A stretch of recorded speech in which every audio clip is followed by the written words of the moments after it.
Uma das maiores alegrias de um casal é ter um filho. Embora isso seja algo que exija muita responsabilidade, conceber e criar uma criança é o sonho de muitos por aí. Mas não vá pensando que isso é necessariamente algo fácil. Na verdade, alguns casais têm de passar por muitas coisas até finalmente poderem ter um bebezinho para chamar de seu. E muitas vezes, depois de finalmente conseguirem ter um filho, alguns casais veem que criá-lo pode ser algo ainda mais difícil e desafiador do que imaginavam. Isso foi exatamente o que aconteceu com um casal chamado Tina Traster e Rick Tannenbaum, pois além de passarem por muitos problemas até conseguirem ter uma filha, viram que o verdadeiro desafio seria criá-la, principalmente porque ela não deixava que ninguém a tocasse. Mas qual era o verdadeiro motivo daquela criança agir assim? E como os pais dela resolveram esse problema?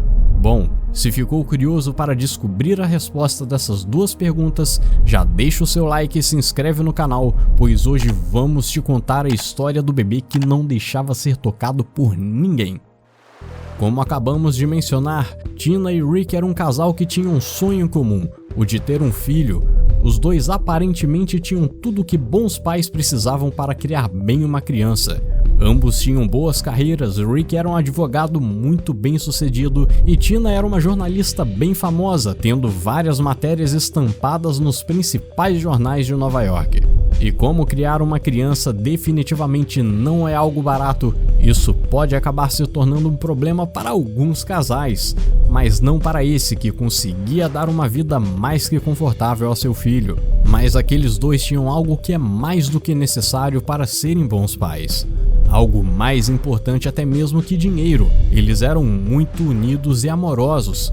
Afinal de contas, é o que mais importa para uma criança que vai passar por diversas fases na vida, em que ela precisará do apoio de um pai e de uma mãe. E acredite quando digo que nenhum dinheiro do mundo pode substituir um dos pais, principalmente quando são pessoas bondosas assim como Rick e Tina. Mas havia algo que impedia esses dois de realizarem esse sonho. Eles desejavam muito ter um filho, principalmente porque queriam que ele significasse a grande e forte união dos dois no casamento.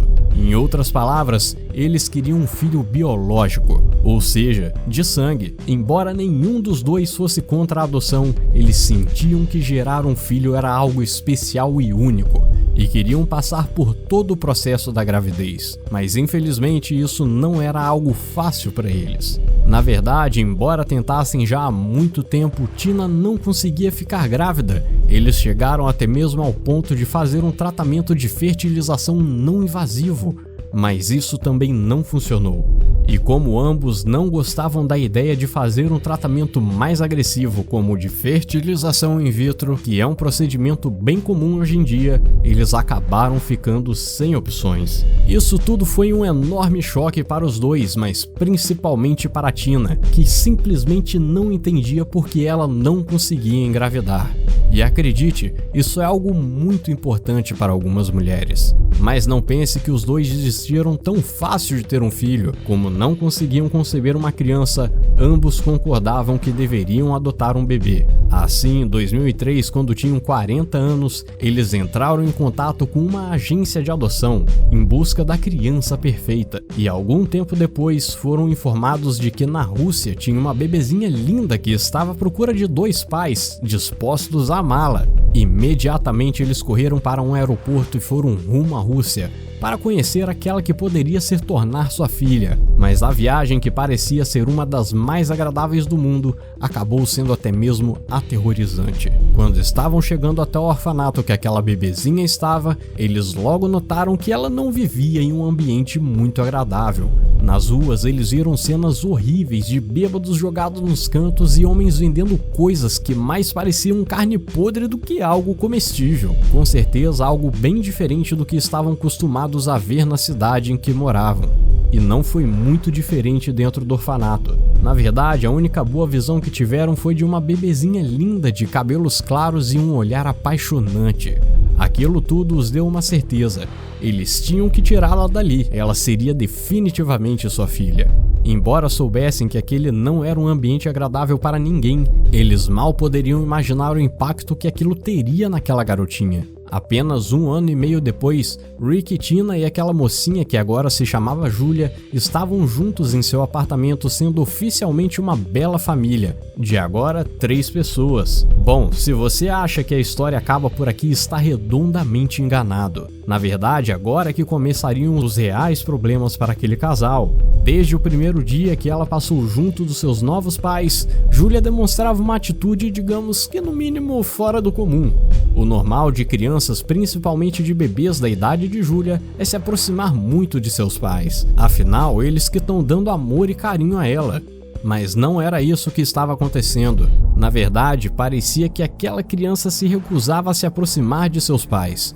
Tudo isso começou a afetar os dois, principalmente Tina, que já tinha desenvolvido uma leve depressão por não ter conseguido engravidar, o que agora começava a piorar.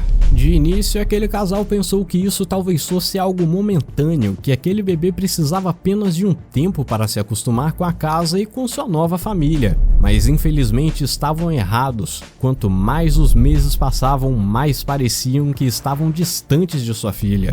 Tina começou a desenvolver uma grave e severa depressão. Ela sentia que estava falhando como mãe, e esse sentimento simplesmente acabava com ela. As coisas chegaram no auge em 2005, meses depois de adotarem Julia, e quando ela começou a frequentar a escola. Foi lá que notaram que o problema não acontecia apenas com eles, mas também com qualquer um que tentasse se aproximar daquela criança. Então eles decidiram que teriam que tomar uma ação e procurar ajuda. Tanto Rick quanto Tina sabiam que no início de sua vida, Julia tinha passado por vários problemas médicos e tinha ficado as suas primeiras 12 semanas internada em hospital. E o pediatra que eles consultavam sua filha disse que isso se juntou ao fato de que ela tinha sido abandonada por sua mãe biológica e também ao péssimo ambiente que ela viveu enquanto estava no orfanato. E resultou em algo terrível. Aquela pequena mocinha sofria de um transtorno de apego reativo. Essa condição geralmente acontece em algumas pessoas por causa de algum trauma, e acho que todos conseguimos ver que Julia tinha passado por vários traumas desde os primeiros dias de sua vida. E o principal efeito desse transtorno em uma criança é que ela não consegue se relacionar ou criar vínculos com algum adulto. Com certeza, esse foi um outro choque enorme para aquele casal. Porém, mais uma vez eles se recusaram a desistir de ser bons pais. Na verdade, ambos juntaram forças e começaram a pesquisar muito sobre o assunto, para assim tentar ajudar sua filha. E o melhor tratamento que eles encontraram era algo que surpreenderia a todos. O que eles tinham que fazer era agir de uma forma totalmente contrária de os pais normais. Quando Julia começasse a dar birras ou ficasse muito nervosa, ao invés de confortá-la ou corrigir seu comportamento, eles simplesmente deveriam rir da situação como se não fosse nada. Além disso, enquanto outros pais geralmente tentavam fazer com que seus filhos sejam amorosos e carinhosos, eles não deviam incentivar a sua filha a dar abraços ou fazer carinho neles. Claro que também não seriam completamente frios, afinal ainda amavam muito ela, mas também não deveriam forçá-la a nada que não quisesse fazer. E embora muitos criticassem a forma como tratavam Julia, dizendo que não era assim que bons pais deveriam agir, por mais incrível que pareça, aquilo começou a dar certo. Aos poucos, Julia começou a se abrir com seus pais e se sentir mais achegada a eles. Isso foi uma alegria enorme para os dois, principalmente para Tina, que agora não tinha mais motivo para estar deprimida. Na verdade, ela até escreveu um livro contando toda a história de como conseguiu ajudar sua filha e a si mesma. O livro se chama Rescuing Julia Twice, ou Resgatando Julia Duas Vezes, em português. Esse é um ótimo exemplo de como às vezes não basta dar amor e tudo o que seus filhos necessitam em sentido material. Para ser bons pais, às vezes é preciso um esforço a mais, mas claro que todo esse esforço e dedicação é sempre recompensado, principalmente quando os pais conseguem ver seus filhos progredindo e se tornando pessoas melhores. E esse não é o único exemplo disso. Na verdade, uma outra boa história sobre esse assunto é o de uma mulher chamada Ingeborg McIntosh, que lutou por 4 anos até conseguir adotar uma criança que era rejeitada por todos. E você não vai acreditar na surpresa que ela teve depois de vários anos. Se ficou curioso para conhecer essa incrível e emocionante história, é só clicar no vídeo que está aparecendo na sua tela. E até a próxima!